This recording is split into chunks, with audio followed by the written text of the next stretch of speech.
In this example, I want to show how to place some additional fasteners, and we'll assume that there is no pattern, although for this one we could probably use a rectangular pattern, but we'll assume that it is an arbitrary location without a pattern.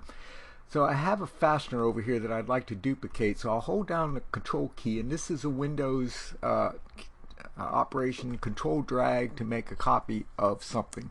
I'll select that, and then I'll hold down the Alt key and I'll select this edge and drag that edge, and notice I get an insert constraint symbol, and I'm going to come up here and drop that for that location. Somehow I missed that, so let me try that again. So I'll do Alt drag from this arc and I'll drop it on that circle, and that puts it in that location. So let's do that again. So I'll control drag to drag a copy of the fastener. I'll select the fastener, and if I'd left it selected, I'd just have to do the Alt drag to get it in here. Let's do that one more time. So I'll control drag, and it's then I'll do the Alt drag, and I don't do this very often, so I keep letting go of the Alt key, and there we go.